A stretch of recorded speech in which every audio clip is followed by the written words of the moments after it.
photographer originally from Toronto with a 25-year career spanning from North America to Europe to UK. He specializes primarily in portrait and documentary work that focuses on social justice and human rights.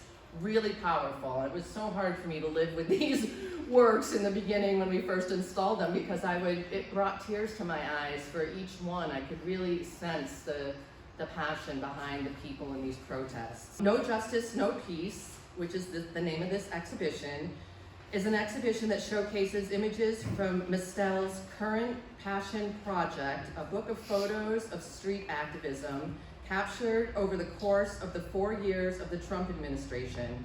The photographs on display were captured during the 2020 Black Lives Matter protests.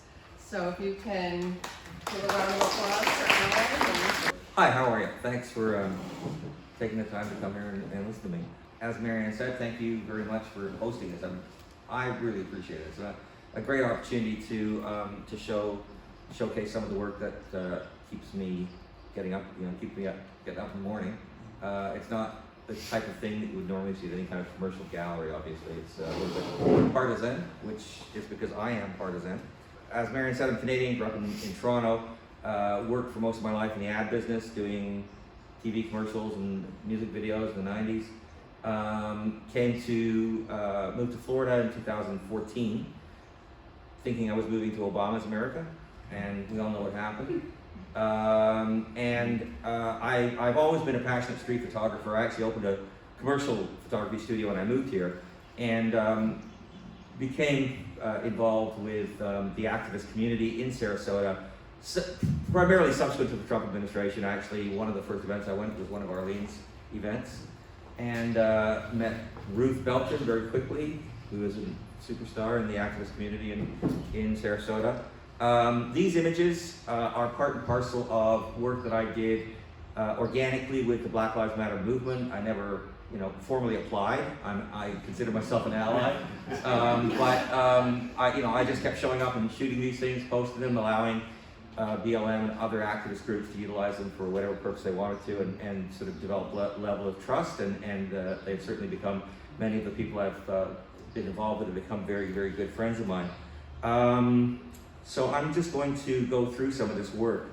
It's part of a larger theme. I do a lot of work with various different, I've done a lot of work with shooting the homeless in Sarasota. I started a nonprofit doing that. Let me just get to my projects here.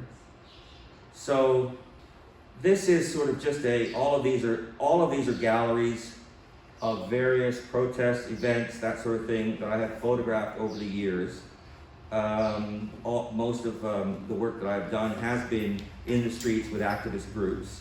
I have not only in Southwest Florida, but also I've done quite a bit of work on the border, doing work with primarily a group called Witness the Border, which is deals with migrant rights.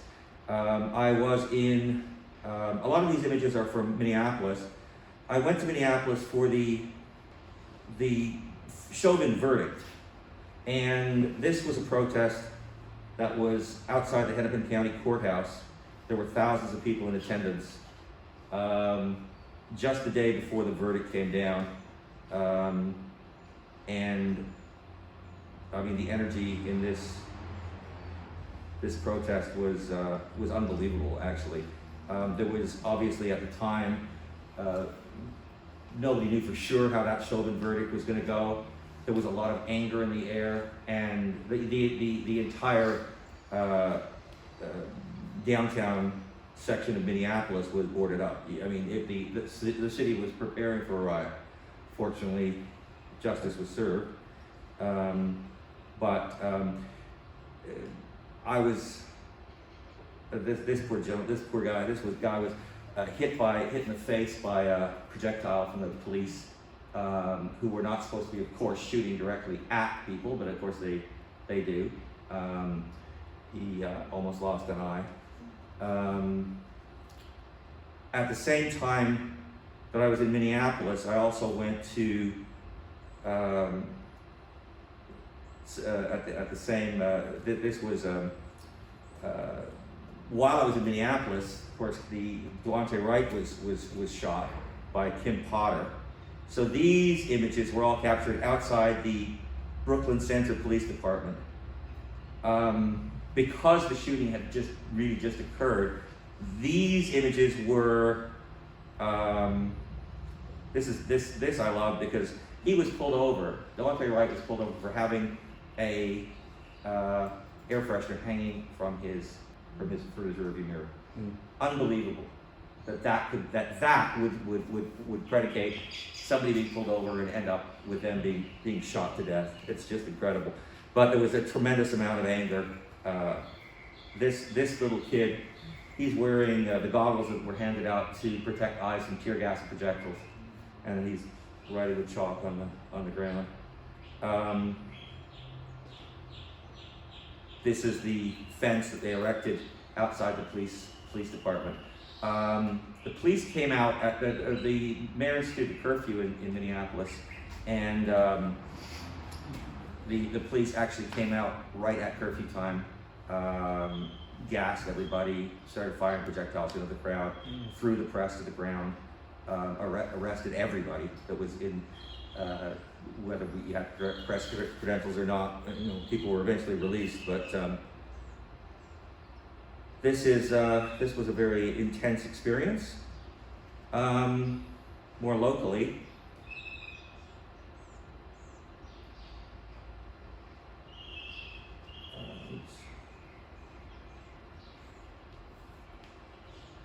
excuse me, my fingers are. Yeah, I should do some local stuff. Okay, so this was an interesting shoot. This was outside Riverview High School in Sarasota, where the students organized a protest because of racist graffiti that was found inside the school, and they organized it. But of course, at a high school rally for racial justice, the Proud Boys decided to show up and to try and intimidate the crowd. Came out there with a very, very aggressive posture, trying to shout down the crowd. This is one of the main organizers for the Proud Boys in Manatee and Sarasota counties. And it was definitely a very tense experience. I'm lucky. I have a certain amount of white privilege, being like a middle-aged white guy. I can get a lot closer to these characters than I would be if I was a young black guy. So I get right up in their faces and do my best to I don't know, enforce my First Amendment right to be able to take their photographs in public. And a lot of these photographs have been used to identify Proud Boys members by some of the groups that have been working to identify people who are at the January 6th rally. And so my photographs have been used for that purpose, which I'm very happy about. I just want to show one thing here.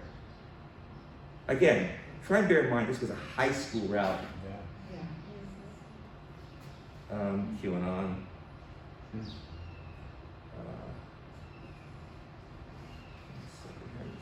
Particular image. Let's see if I can find it this way.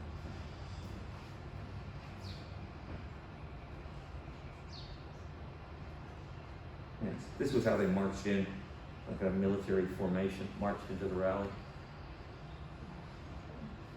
So,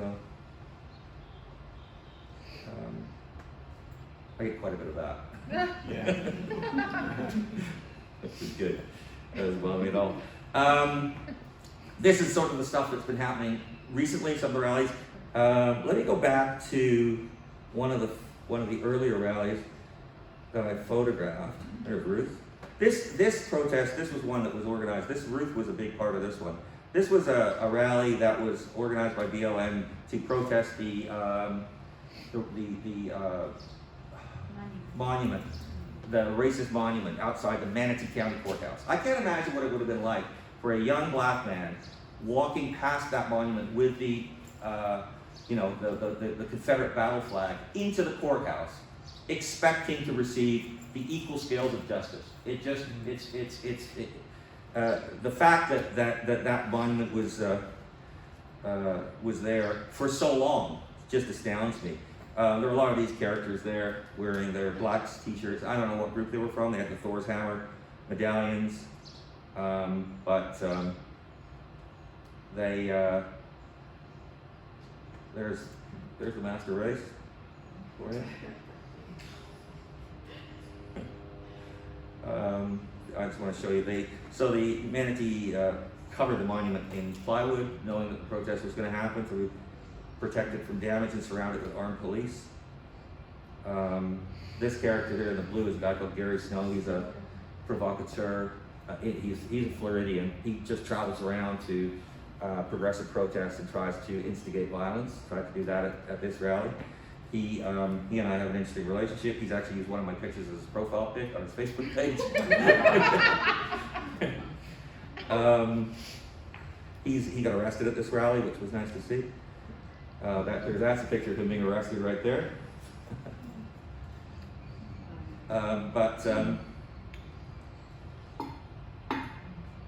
This was there's Ruth standing up to a giant racist. He was parroting her. He was parroting her as she was chanting, and she wasn't backing down an inch. It was beautiful.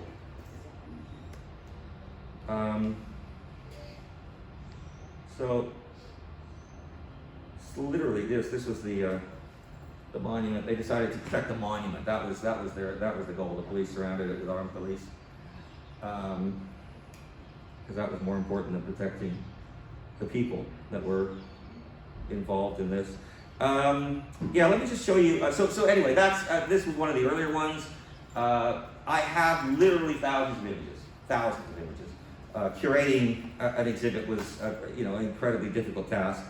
Now that I'm looking through these, it was like I wish I'd done that one. So just to give you some of the other projects that I've been involved in, I have spent a lot of time at the border. I spent a week in Matamoros, Mexico, photographing a migrant camp there.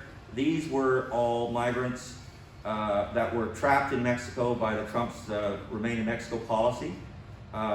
They are legal asylum seekers who are legally entitled to seek asylum, and they are being forced to live in just the most unbelievably primitive conditions whilst they were waiting for credible fear hearings, which were done in tent courts and all in the border cities, set up for that purpose, with no right to legal representation, with judges that were on video feeds from El Paso, Texas, so they weren't the judges weren't even present. Less than 0.1% of asylum claims during the Trump administration were granted. Trump did everything he could without having to go to Congress by looking at basically Stephen Miller. Trump didn't. Trump was too busy doing what Trump did. But Stephen Miller, who was actually worked pretty hard for a living, went into the regulations that govern migration policies, and every single rule that he could find that he could unilaterally change to make it more difficult for migrants.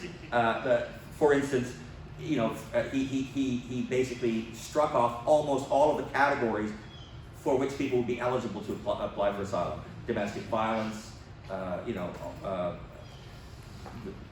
anyway, I'm going. Yeah, they're all. I just published this book. These are all images from Matamoros, Mexico. $60. Unfortunately, it's not expensive because it's self-published.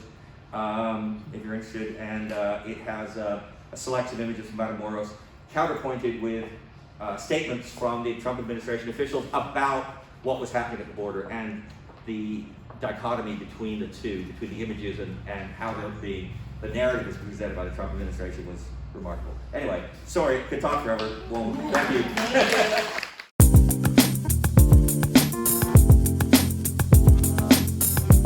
Next, we're going to hear from Jesse Clark. Jesse is a Haitian-born fine art photographer. and a student at the Ringling College of Art and Design, majoring in photography and imaging. His work also discusses social issues, but he has this kind of beautiful staging device that he uses with orchestrating models and props and specific backgrounds to create these just gorgeous images. His works discuss social issues, identity, and overcoming adversity. Using vibrant color and his background in dance, Clark creates narrative-like portraits descriptive of the inner world of his subjects, expressing beauty and intimacy. So come on up, Jesse. Thank you for coming, everyone. And so I figured I'd kind of talk about my project, as you sort of see in that room over there, and sort of the inspiration behind it.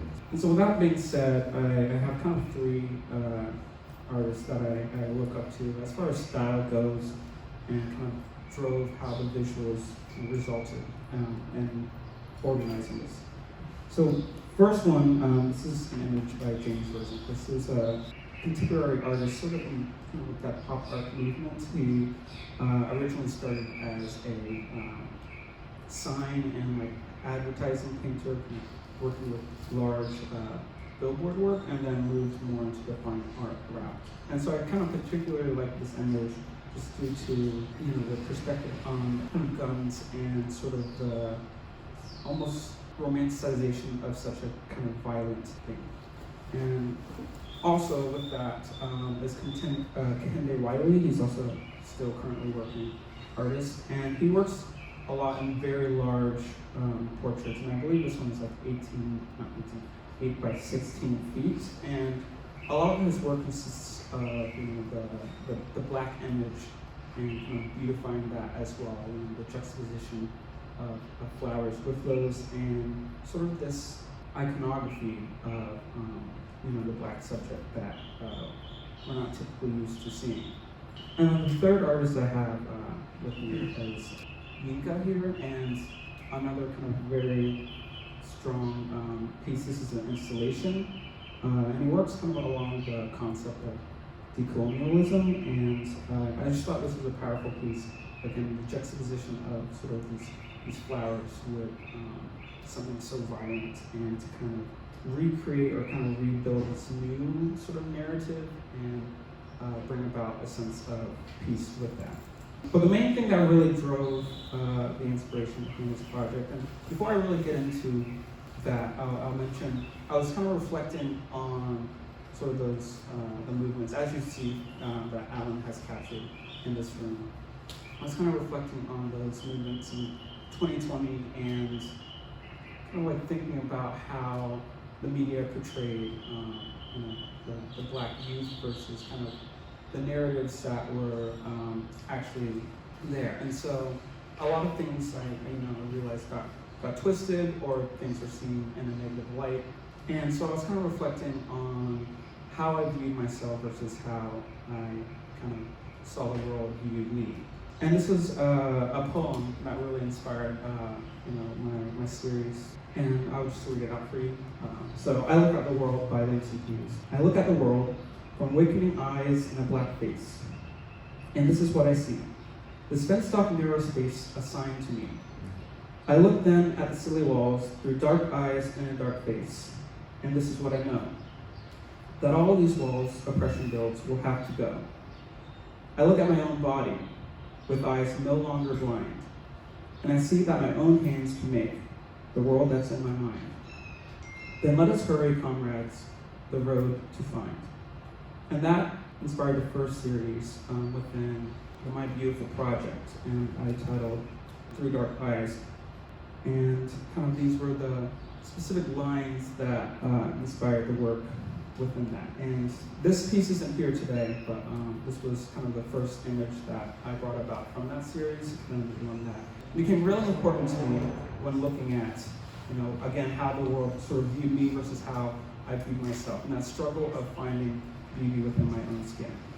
And then these are some that you actually do see in that room over there within that same series. And then with that being said, I also wanted to talk about kind of the role of flowers. As we sort of saw in the three artists I presented before, especially within, the context of sort of art history. So kind of flowers take on, multiple roles, being love, peace, sort of gentleness, innocence, desire. They also have this kind of idea of, mortality too.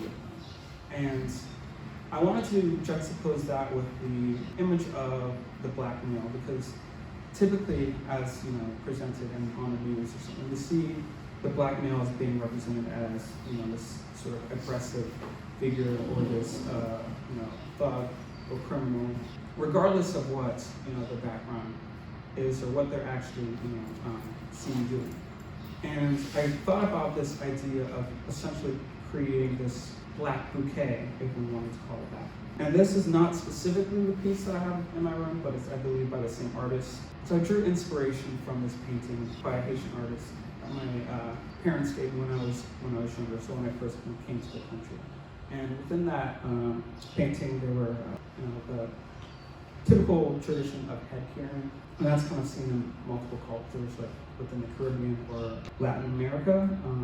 And I wanted to sort of switch those roles with that, and you kind of see me there in this image putting a headdress that I put together on one of my friends there. And that inspired this series I have, also displaying carriers, which is this idea that the black male can hold a beautiful image. And again, it's something that we don't typically see, and that's exactly what I wanted to bring out to the world. I feel that as artists, we have an importance to kind of question what's already out there and kind of present new narratives. And with that, I want to talk about the importance of the black gaze and what that sort of means. And so the black gaze is just kind of see the world through a black lens. So how I see the world, how I see myself, and presenting those narratives as well. And then that's also kind of represented in these images as well. Kind of seeing a more serene side of the black image that we typically don't see. And I know it sounds like a broken record, but it's kind of a important thing, especially in the art world, is to kind of elevate new voices, especially when it's been dominated by a certain group for a long period of time. And I figured with that, there is this importance with representation and kind of presenting new narratives and new stories. And what that does for us is kind of redefines any stereotypes that we're so used to. And I feel like that's something that we all have. So allowing kind of a group of people to share their story, to tell their own narratives, and elevate each other. And with that, there's that sense of empowerment in what kind of when we write down. And also just the importance of diversifying voices as well. Because there's so much that we can learn about each other. And I myself, I know I can tell my own story, but I can't really myself speak on anybody else's story, and that's kind of the role as artists that we can bring to the table. It's that idea of sharing kind of the conversation, and then kind of what do we leave behind with that. And this is an image of me, younger me, first starting art.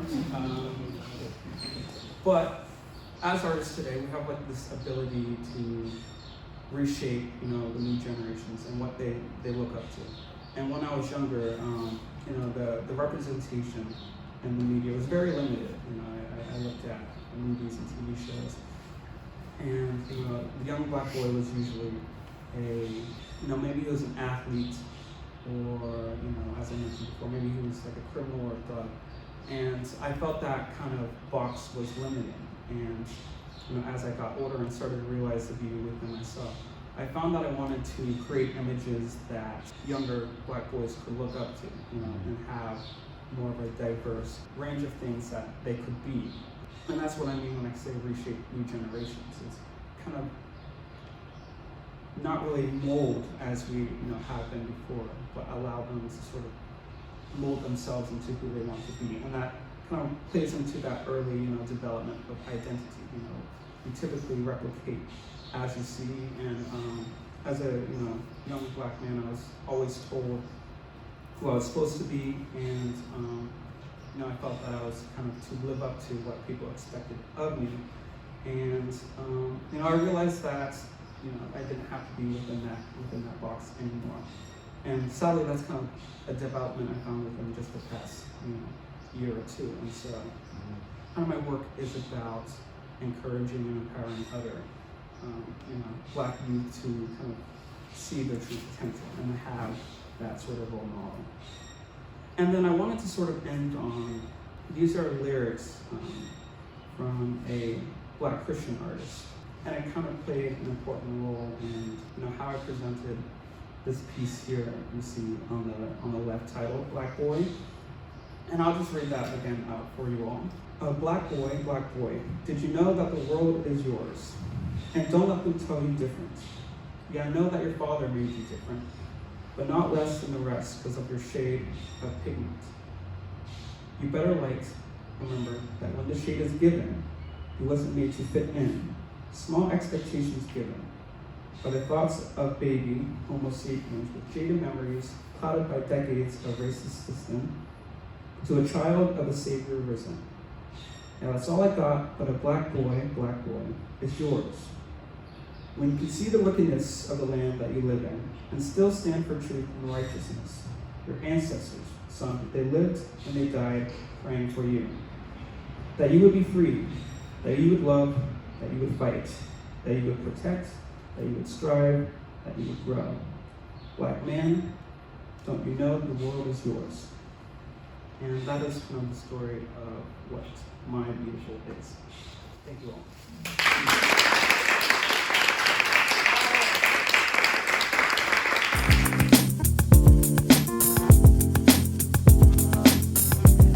Good morning. Thank you everyone for having me. I appreciate you and for including me and Amy for throwing my name in this. I'm Samantha. She said I'm currently working for the USA Today Network under Gannett at the Herald Tribune base here in Sarasota. And I've been a reporter for just shy of 15 years. I moved here to Sarasota in 2011 from Central Florida. I was in the Highlands County and Polk County covering, as a young journalist, you cover everything, journal assignments, so you go out and you do the wrecks and the car accidents and court reporting. So I did all that for a very long time and took a break away from reporting for a while and jumped into marketing and the wellness field, and I have stepped back into reporting just shy of a year. I got back into news reporting full time March 2021 in my current position as the social justice reporter for Gannett. So I work with, this is a disclaimer, because of my employment I have to disclaim that these are my opinions, not the newspapers, not my nonprofit, so that's just a disclaimer so I don't get fired. But as a social justice reporter, I joined the USA Today Network, and I work with 18 Gannett papers across Florida. So those papers in West Palm, Highlands County, Lakeland, over on the East Coast, Port St. Lucie. So you Gannett paper, those 18 papers in this system, we all collectively work together, we brainstorm ideas, and we talk about stories that really change Florida's footprint and the things that are happening. So that's what I do full time, but currently I have taken a brief hiatus from social justice to work as an interim education reporter because the longtime education reporter here, Ryan McKinnon, has left his position. So I did quite a bit of education reporting in Highlands County and Polk County for about 4 years, so it's nothing new. It's just in the newsroom, especially in this day and age, you have to wear a lot of hats. So I really enjoy education reporting, so it's nothing for me to do this. But social justice reporting is where my heart has been since 2015, since Mike Brown in Ferguson, Missouri. I was a reporter down in Northport when Mike Brown was killed in Ferguson, and I was composing a story about his death and what was happening up there. And for some reason, my brain just stopped, and I looked at my desk, and there's a photo of my son, who is a very, very tall, very meek, very gentle giant black boy. And in the middle of composing the story, I had a giant panic attack, and I get emotional, so I apologize in advance. I had a panic attack in the newsroom trying to compose a story about a black mother who lost her son. And at that point, I continued to write, finish out my day, and not long after that, I ended up leaving that position. I quit writing. That was 2015. I hadn't written anything since then. This position came along, and I was actually kind of poked to take this job, and I said no several times for a couple of months. And the Herald Tribune really wanted me to step into this position because they had a vision of how this would work and how these stories will be written. So there's a lot that goes into it again. So I'll just go ahead and let you guys know what social justice is. It's a very progressive movement. It's very complicated. Allan and I see each other on the street quite a bit, taking photos and interviewing each other. So social justice is basically defined as fairness and how fairness shows up in society, how people look at one another and how people weigh one another. And again, it's a progressive movement. Mine's a little bit not as cool as Jesse's PowerPoint, but it's the point in society where everyone is treated equally and fairly and basically equitable. It's everyone's rights are protected and respected. So with that, it's just anything that comes up that you can even think of that separates us typically falls into the social justice bucket, but it's a very complicated thing to write because there are a lot of things that people don't want to discuss, don't want to talk about, don't want to acknowledge. So the elements of social justice are basically access, participation, rights, and equity. So anything that falls in those buckets, anything that, again, is divisive and shows that there are people receiving rights and receiving protections and receiving these normal, these rights of citizens in this country that aren't getting those all fall under social justice. So for now, there's a lot of things, especially in Florida, that we're facing. We all know what's going on in Florida, so it's been a very, very busy year. And, I focused quite a bit on the first half of the year. These are most of my recent articles. Focused quite a bit the first half of the year on the abortion rights that are going on in all over Florida.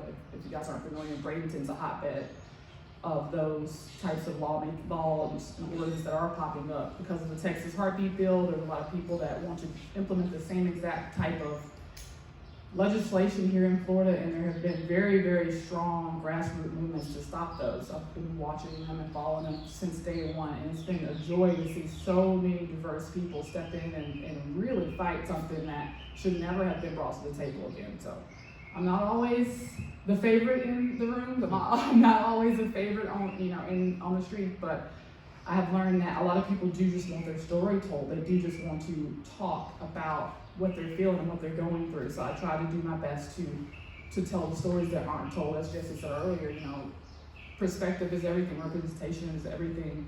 I grew up in South Mississippi. I was born and raised just an hour north of New Orleans. I've seen it all. I've been through it all. My parents have been through it all. So when I grew up, I became a very ferocious reader. I wanted to read everything. I wanted to get out of Mississippi. I wanted to see more. And I started writing in 3rd grade and just started winning awards at a very young age. So I knew my calling was to tell stories very early. And I just never expected these two things to marry the way they have. So it's been a beautiful journey for me. And it's very freeing and very liberating for me to write stories about people that aren't always in the newspaper. For example, the story I wrote a couple weeks ago about Miss Natasha Foreman. She moved down from Atlanta a couple of years ago. She didn't learn to swim until she was 30 years old. And that's a lot of people in the Black community that people don't realize. Black women don't swim. There's a lot of reasons behind that, mainly because we were taught not to swim, because of our hair, because of all kinds of things. So people don't realize there are reasons why Black Americans don't participate in certain things. Again, participation access.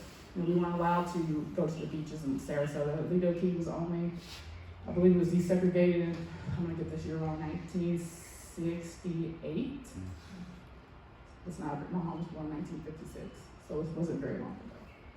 And so I write a beautiful story on her. She's teaching Black kids in Sarasota very early how to swim, something that I don't think anyone's been doing. So it was a very good story, and I love doing it. The second there, I believe Allan, I'm pretty sure Allan was there for the demonstrators in Braden River Walk back a few months ago. That was probably the biggest the biggest demonstration I've ever covered. There were thousands of people there. Trans, Black, white, moms, dads, everyone was there. And it was beautiful to see that, because those women that created this movement in this community deserve to have the support that everyone else has for people's lives being lost. And they've really worked hard to make sure that this community keeps their rights intact. So things like reproductive rights, people just think it's, oh, you can't have an abortion. It goes well beyond that. There's financial lawsuits, there's doctors' lawsuits, there's lots of people that can lose a lot of their lives and a lot of their, their work because of very small bills that seem insignificant, but if you don't read them and go down the rabbit hole and understand what you're up against when these things pass, it's very difficult to get these things taken, these types of legislations removed once they are in place. So they're fighting really hard for that. The second one's also the same thing. The handmaidens, when they first started doing these protests up at Manatee County Commission, they've been met every step of the way with resistance from the commissioners. So to see them move forward gives me, power, and keeps me moving forward to cover their stories. And then this last one's equity based. That one, the Gabby Petito situation was tragic. It was very, very tragic. And as we kind of followed this story, I quickly noticed that there has never been so much media coverage ever for any person of color that has been missing or murdered by a loved one. And when I pitched the story to my direct editor, he was 100% on board. He wanted it to be written, but it had to go up and up and up through levels of other publishers and editors, and it was not well received. I get a lot of hate now. So it's part of the game, but stories like this have to be written for people to understand that, Black women and Black men never get this type of media coverage in the media. They just don't. People just assume that they're okay or they're stronger, or again, our image is, we can take anything or handle anything, we're strong. And it's not always the case. There should be the same amount of media coverage and equity and help for people that are missing no matter what color they are. This is my opinion again. But that story, it was really very nice to be able to write something like that, because I've noticed it and a lot of people noticed it. And there are a few people that emailed me and said, I noticed this years ago, I don't understand why it's like this. Again, it's because the media is dominated by white writers and white editors and white reporters. So having my position, it really helps kind of push things to a different perspective, and I appreciate everything that the paper is letting me write and do right now. So this historically has ever been that way. I'm going to switch gears to my nonprofits, Emerge Sarasota. It was established in 2017. We've been at it for 5 years, and again, the equity compared to, this is a very saturated market. There's over 3,000 nonprofits in Sarasota County, thousands of them. And just getting your name out there, getting your business going, getting your nonprofit going is difficult because you have to have funding, you have to have money, and just making sure that we stay relevant in the community and serving people who don't feel comfortable going to other young professional groups. I started out trying to go to Sarasota Chambers group, and I've had heard from several other people that they don't feel welcome, and I felt the same way, which is why I created my own nonprofit, and we've been pretty successful making sure that we, at least at the very least, uplift the young professionals of color in town. Black, Indigenous people of color, that is the acronym. I apologize for that. That's what that acronym stands for. So if you see that, that's what that means. So we just really try our best to make sure that there are opportunities and resources and events so they feel seen and heard and cared for and supported. And our focuses with Emerge are health and wellness, arts and culture and professional development. And we curate events around those very things and make sure that, again, people feel supported and loved. And they stay here in Sarasota. They don't have to go to Tampa or St. Pete to do all these things. And when they see people sitting across from them in coffee shops, they don't feel afraid to talk to them and engage and talk about their businesses and their community, because there's a lot of us out there that are very passionate about a lot of things. We just don't have a space to feel safe and feel seen. So that's always been my goal with Emerge, and I can continue to move forward with all of those efforts. Again, we work to connect local young professionals with other established nonprofits, other established leaders, so they know opportunities and resources in the community. We try to build up their leadership skills so they feel confident to go for those promotions, to step forward and say, I would like to do more work, I would like a heavier workload, because you don't typically have young professionals of color that will step up and do that unless they're very confident in their career path. So that's something I try to make sure they do, and again, just to inspire them to stay here, to share their talent, to share their skills, and to completely enrich everyone's whole community with all the things that we have here to share. It's been a beautiful struggle to see so many people read the stories and also see the things that we do in the community, because again, it wasn't always like that. It was always very, very simple stories. And the things that we write and the things that we do and things that we share through Emerge and through my writing, I think it really opens people's eyes to the struggles, and not just the struggles, but the talent that we have in Sarasota, the talent that we have for people who don't look like everyone else, that live, the majority that lives here. So it's just an ongoing effort to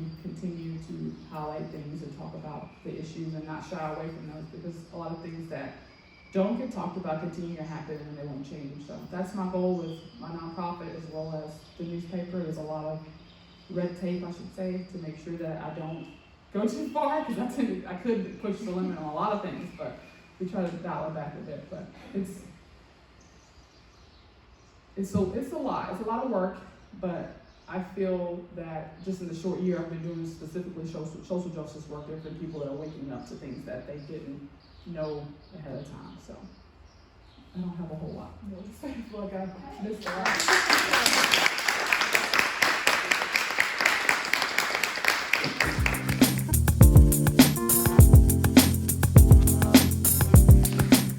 Thank you.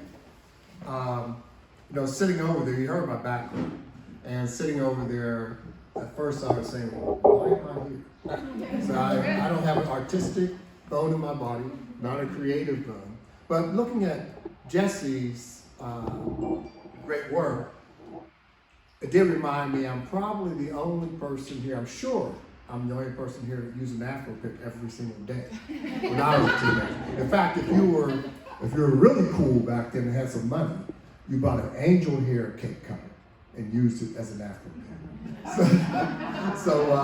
And also, when I look at Jesse's work again, when that great picture when he was a kid sitting there, he's talking about how all the images he used to see. It reminded me, don't ask why it reminded me of this, but it's a Saturday morning I saw that. It reminded me of my Saturday mornings when I used to watch Looney Tunes. I used to love it. But if you ever go back and watch them, you'll see Daffy Duck was a black man. Mm-hmm. He had all the stereotypes of black people in that. So go back and watch him. You have to be black as well. But Samantha teed me up perfectly, because we're talking, when she was talking about social justice, and I think one of the key remedies in improving social justice is education. And that's why we started Visible Men Academy in 2013. It's an all boys K through 5 elementary school in the heart of Bradenton. We have about 100 boys a year, but we have bought a 4.2 acre lot right next to the church we actually leased from, with the goal of building a school that will house about 200 to 300 students. The name came from, actually one of my other co-founders is from the book Invisible Man, because the protagonist is never identified in that book. And that's why it's named Visible Men Academy. This is all I've been talked about, and I'm gonna flip through it. But the reason it's here, and Liz, who is our great PR marketing, my boss, made me do this chart. For the reason, it's not to brag on the education and all that, but to tell you where I came from. I'm from a section of Pittsburgh called Homewood. Rachel Maddow did a report back in 2011 showing the 10 worst neighborhoods in the country. And my neighborhood, Homewood, was one of those. My father couldn't read and write, was a very hard worker. I did have a great family. I didn't know I was poor. I grew up in Pompey. I didn't know I was poor, so I did go away to Andover.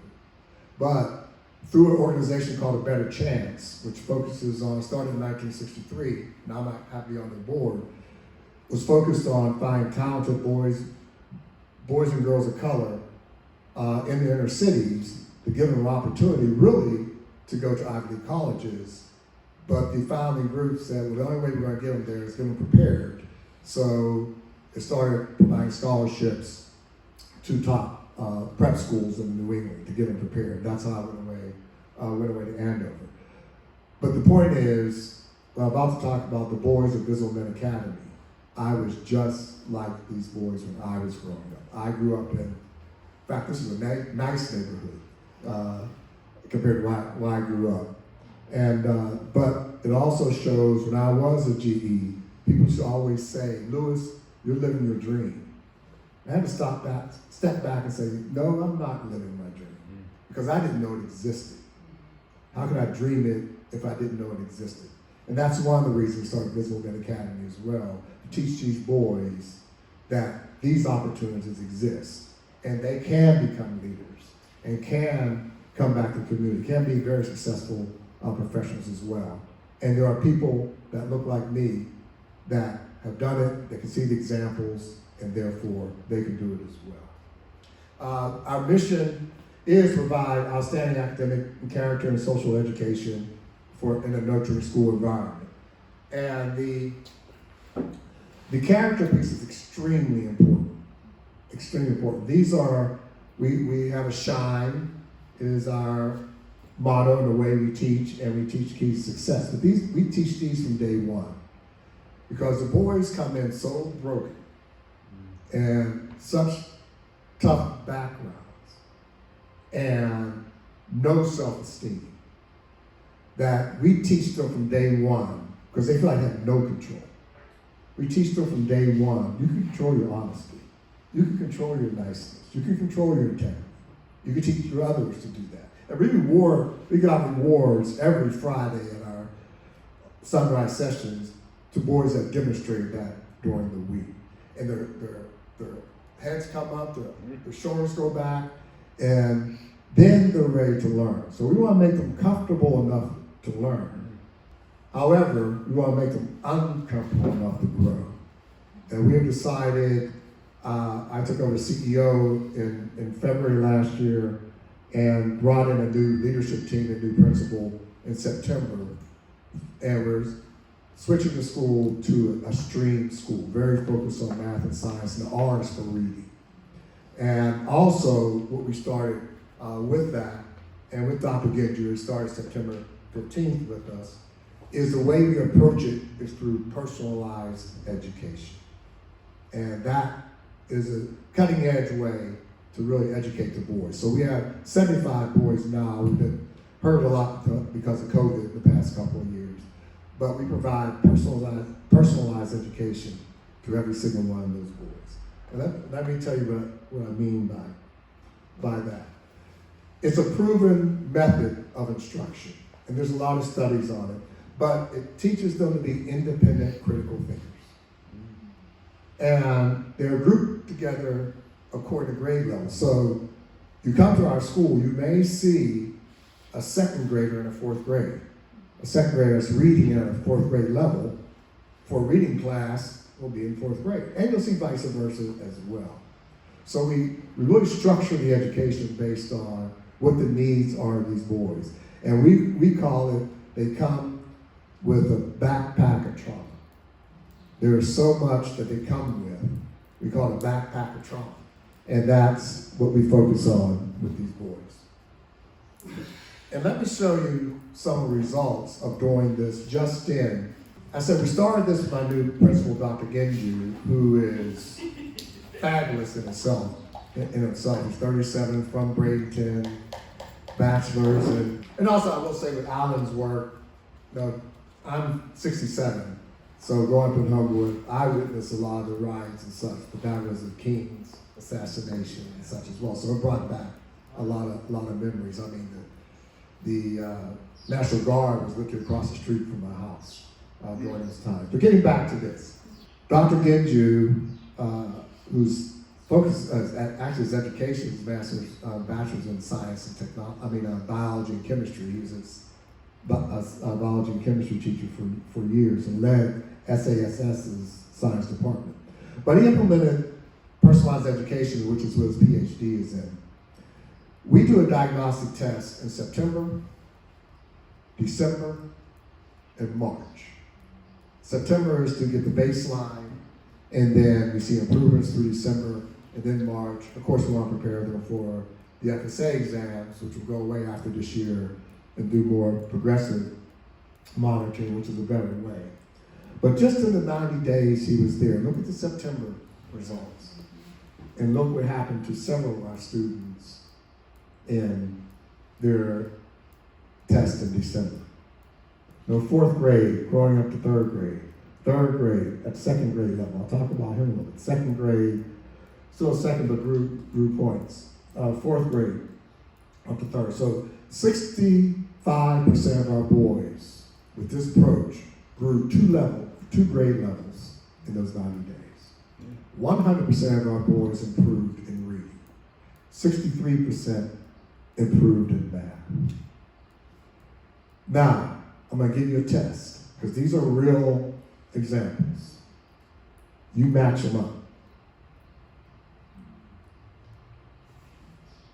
Can you tell me which one of each boys, because these are real, of what they deal with every day? And I'll tell you one, I have to tell a side story, and hopefully I don't get emotional on this one. We have a boy who came to us a year ago. In first grade, he's a third grader now. In first grade, he was at Sable, and he was diagnosed with so many emotional and development problems that he had to be by himself 80% of the time. He could not associate with other students. And so he was in a class by himself all day, every day. We accepted him last year, and this is how God works, because we really were not supposed to accept him. But you know, what the enemy means for evil, God meant for good. Because our requirement of our charter is that our students have to be in the classroom 80% of the time. But we accepted him. And last year he had the same issues. In fact, we bought him a weighted vest to help with sensory that's used for autistic kids. He was out of the classroom 80% of the time and had a lot of behavioral problems, kept his head like this. Dr. Genju, when he came in September 13th, asked Timothy, who was reading at a kindergarten level, said, "Son, why don't you know the words?" And he said, "Well, nobody's helped me." Cycle forward, he is one of those boys on the previous sheet. In fact, he was the one that was self-contained. 2 Thursdays ago, now remember, September 13th, he was reading at kindergarten level. 2 Thursdays ago, he was reading from a book on a 6th grade level. He didn't get all perfect, but that is a perfect example. He was going to be thrown away by society. He was locked away by public school systems. He's not productive. And we have not all of them as severe, but experience the same trauma that Timothy has. And we have 75 of them. And I show you the stats on how all of them are improving with this approach to personalized education. And that we are getting the data. A lot of people are, what's the data? Well, we're showing you data. And I can show you reports of every single student. So this way is actually working. And as I said, we're going to stream. And why are we doing stream? It really is focused on giving them critical thinking skills and preparing them for careers and jobs in the future. You know, we're not here. Anytime anyone says to me, "Oh, you guys are doing a great job. You're keeping these boys out of the system," I'm going to punch them in the face. Because that's BS, which stands for belief system. I'm not It is. Because we're creating leaders. And we want them to be leaders, and they can be just like me. But they can go to, in fact, that's one of my goals, is to have our boys go to Andover, even go on to Harvard. But it's not just about that. We want to teach them to have skill sets, whatever it is. I mean, if they're the best bus driver in the world, we want to be the best bus driver, the best father, the best leader, the best husband. That gets back to character development as well. We want to teach them to be great citizens in the society. I told you we bought a 4-acre lot next door. And we do want to build a building. That's very expensive. One of the first things we want to do, here again, Dr. Genju, is, any of you familiar with the Fab Lab in this area? Dr. Genju is the one that developed that Fab Lab, if you're familiar with it. We'll start an outdoor classroom. So that really our boys, we're very focused on in competition with robotics. We entered our first Lego robotics competition a couple weeks ago. Never done it in school before. And as Dr. Genju said, he used to run these programs. He said, they're going to get their butts kicked, but it's the experience. Well, we came in 23rd out of 25, so we weren't that last. But it's to give them the experience, and now we're going to be other competitions in May, but we're constantly now going to enter these boys in competitions in robotics and STEAM in math and science, so they can gain those skills and gain those critical thinking skills. And one of the things we want to have, I said we are leasing in a church, is we need an outdoor classroom just so they can practice robotics, because inside the sensors and such, they can't even do that. So that's one of the projects that we're working on right now to develop these boys. And last night, we had our first ever mother and son dance with our boys. And it was great. And I failed to mention the makeup of our demographics of our boys. They're 45% Black, 45% Latino, 10% white, all from extremely high poverty. And lastly, what we think is the best education and educator for his boys, and the way we're approaching it, is giving them experience. Give them the tools, give them critical thinking, teach them how to compete, teach them robotics, getting them out there. Timothy that I talked about, I almost cried this Thursday when I was talking to him. Because one, he held a regular conversation. He used to be like this, wouldn't look at you. And I came in, he had gotten in a little bit of trouble because he got too excited and got angry in class, so he was in the principal's office, and I happened to be walking by, Dr. Junior wasn't there, I walked in and said, Timothy, what's wrong? And I got in trouble. And I said, well, why? I said, no, lift up your head, look at me. Now talk to me, why did you get in trouble? He explained exactly. Honesty is a big deal. One thing about our boys, they're not the most well-behaved, but if we go to them and ask what happened, they will tell you the truth. No matter, they know there's going to be consequences, but they will tell you the truth. He told me exactly what happened, and I explained to him why that was not good, but it's not a bad thing, and how I expect them to behave, and he actually held the conversation about it. I saw him when I was walking to school yesterday. He was walking across the field by himself. He waved at me in the parking lot. Hi, Mr. Parker. This is this boy. And lastly, because he did so that 2 Thursdays ago when he was able to start reading from a 6th grade book, the next day he came in, actually a little sad, a little embarrassed, I would say. And Dr. Genju told Timothy, don't ever be embarrassed that you're smart. Thank you.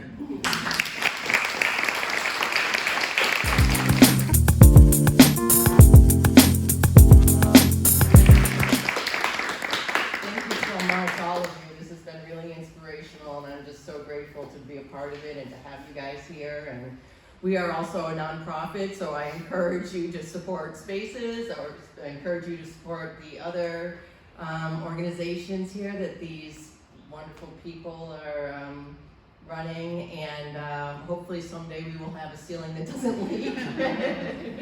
And we do have a few minutes that we can have questions to our panel. So does anybody have a question for the panel? Or anyone specifically? Yes. Hi, I had 2 questions. One was, how are the demographics of Sarasota changing, Sarasota County and wherever you're from? And do you feel like you're attracting more young people to come either to or come back to Sarasota? And then the other is, I was wondering about the demographics of the school's teachers. Partly, how are they changing, but also, how are youth kind of receiving where they want to go next, and if people want to come back to Sarasota after school or stay in Sarasota. I'm just curious as to if it is becoming a more attractive community for BIPOC population. Okay, for BIPOC populations. Sarasota County, prior to the pandemic, 2019, 2020, was having about 1,900 people a month move to the county. Since pandemic, I believe it's about double almost, about 2,800 a month moving down here. And these are not Black or BIPOC people. These are very wealthy, very, very wealthy people that are purchasing property all over the county, all over the city, all over the community. And from what I understand is that Newtown specifically, which is the historically Black community just up the street here, and Overtown, which is the historically Black community that Newtown grew out of, they have lost over 15% of their residents that were born and raised in this community because they can't pay the taxes on their homes. And Ringling, which is an amazing institution in this community, encroaches on that land every day. More and more water, closer to the water, closer to the water. When I looked at the numbers a couple months ago, I helped write a real estate story with one of my fellow colleagues who covers real estate specifically in Sarasota County. There are hundreds of people that lost their house, hundreds in Newtown, and they can't get those. There's no way they'll ever get those homes back. It's not possible. They're unaffordable. Homes in Newtown that were going for $180 3 or 4 years ago are now $500,000, $600,000. And those people, and a realtor that works for Sotheby's specifically told me, when they leave, they will never get back in these communities.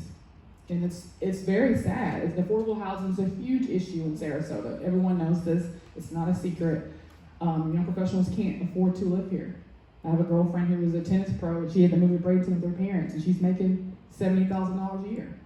So there's no young people moving to Sarasota. They're not moving here. They're leaving, moving to St. Pete, they're moving down to Northport, they're moving up to wherever, but it's impossible almost.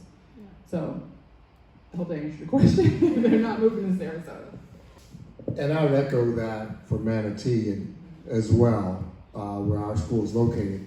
However, I will, just so you know, I think it's the only thing that Manatee and Sarasota County school districts agree on. And that is that Sarasota students can go to Manatee schools, Manatee school students can go to Sarasota. And typically we've had about 7 or 8 students from Newtown, because we had a bus stop. We do provide a bus, and we are very much a nonprofit for support, but we do have a bus, and at the Taylor Center we used to bring. Now we are in talks with the Boys and Girls Club and the McBean Center, which are doing remodeling, is actually putting a tech center there, and we would run it. And actually have kids go back and forth, and actually Newtown kids wouldn't have to get up at 6 in the morning to catch the bus at 6:20. They'll be able to go right there. So, but that's exactly the same case in Bradenton. In fact, I was just talking to a realtor yesterday and about the influx. He said the number one reason he hears people are moving into Florida is politics. Now leave it alone. Yeah. From there. So that part is very discouraging, yes. And we have one family and they happen to be undocumented, living in a trailer in the back of a more or less a junkyard. So we experience that every day. In fact, the same family, 2 little boys, 2nd and 3rd grade. Last year we had our open house. We do it every August. They can sign up for stuff. 2 little boys, Latino boys, were wearing Trump hats. This was a couple years ago. Were wearing Trump hats. And I asked my dean of students, who is actually from El Salvador, I don't speak Spanish, I said, what's up? And he went and talked to them. He came back over and he said protection. Because they're undocumented. They feel if they will walk around with Trump hats, they will not be harassed. Anyway, back to our demographic, our teachers. And that's another thing. I will tell you, particularly black male teachers in this country is an endangered species. 2% of teachers in this country are black males. So that's very tough. And that's one of the changes I made as well. Bring in the new principal, Dr. Gibby. He is black and from the neighborhood as well, so very well known. So that was a key. It was also a key. One of the things I did learn in my GE days is that you have A, B, and C players, and a C player will never attract A players. This is an A player, big time. And three teachers since he's been there, self-selected out, until we're not upset about any of it. So now we have 6 teachers. 2 of them, well, one's a black woman, one's a Latino woman, and both do extremely well. In fact, we brought the latest Latino woman, Adanella. She was living in Mexico, and we found her, and she actually is back on Teach for America, so we love having her there, and they're doing a great job. But that is one of the issues. We want to have more, particularly black male teachers, or Latino. Our dean of students is Latino. He's a great success story from El Salvador. But I said, they're very tough to find, but I can tell you that given what we're doing today and seeing the results that we're having, though we expect we're going to be attracting very top level students to teachers that will have the passion about our mission.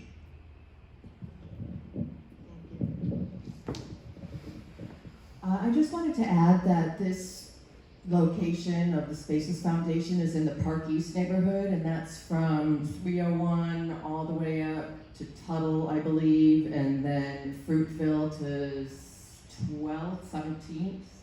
And the neighborhood is 45% Hispanic, Latino, and I'm a member of the Park East Board Association, and one of the things that the board is working on is to help this neighborhood remain 45% Hispanic, Latino. We are acutely aware of the gentrification that's going on. It happened over in Arlington Park, where big single-family homes are coming in and displacing the lower income residents. And it's starting to happen here in Park East, and we have a few things going on at the zoning department to get the neighborhood rezoned for higher density. It doesn't mean skyscrapers or huge development projects, but it does mean that we can have more mixed use in the neighborhood. So it's not like we're against any single family homes being built, but we just want a mix. So we can have people renting. This is mostly a renting neighborhood, and we want to keep it a rental neighborhood, and also that people can invest in housing projects or buy a house and maybe cut it up into several different apartments to be rented out, and to provide a place to keep that Hispanic Latino community in this neighborhood. And we're partnering with Sarasota Strong, which Andy is the founder of, and she's here in the room right now. And Sarasota Strong is helping us to reach out to that community and to find out what's going on with them, just in terms of their backgrounds, and maybe build more trust, because it's difficult for us to build trust with that community because they're afraid, hence the wearing the Trump hats to make sure that they're safe. We have a lot of that type of distrust. I can't go knock on someone's door because they wonder, why is this tall white lady, what does she want with me? Is she from the government or something? So we're actually working with some Spanish-speaking volunteers who are helping to build that trust, so that we can encourage these people to stay and feel like they're a part of the neighborhood. So we are also working on some cultural celebration activities as well along those lines. So that's what's going on in Park East. Is there any other, did we answer your question? Okay, great, yes. My name is John Susi. I'm the Vice President of the Neighborhood Association. I live here. I grew up here in Sarasota. I was born in a place, Pittsburgh, not too far from home, really before it became what it is. And I grew up here and spent a lot of time in Boston and places, and I've come back here. I run a thing called Sarasota Phoenix. And I really appreciate Mary Ann, what she's done to come into this neighborhood and bring all people together. I mean, we all know that the gentrification taking place in Sarasota. It's moving north. We all know what you mentioned about what's happening in Utah. We in this neighborhood are trying to keep this what it is, an African American, Latino, white neighborhood, and probably the most diverse neighborhood in Sarasota. There's a lot of things going on within Sarasota. I spent a lot of time in areas and things that sort, but I live here. I wish you all get involved in something, try to help us to keep this going. I don't know how successful we're going to be. I came here back in the 50s and things of that sort of all it is. I was fortunate enough to be involved with my family that traveled was in baseball, we lived in Boston, Washington DC, but I always came back here. And I see what's happening, what's taking place here. It's, I hate to say it's a disgrace what's taking place in this community, you know, how it's doing. I'm glad that, again, Mary Ann, thank you so very much for getting involved in our neighborhood and bringing these folks together to see what's happening. We need your help. Help us to keep this neighborhood where it is, the most diverse neighborhood. Thanks, John. Well, thank you everyone for coming. We are going to close it out now, and we really, really appreciate the support. I hope you will get on our newsletter if you're not already, and the newsletters of the other nonprofits here, and we will see you for future events. Thank you so much, and please look around at the artwork of Allan, Mestel, and Jesse Clark in the other room. And we're having an open studio day today, so if you want to walk around, the SPAACES Foundation has 10 affordable art studios that are in the adjoining units, so please feel free to walk in and out of those art studios and check out our artists. So thanks for coming again. Thank you to our speakers.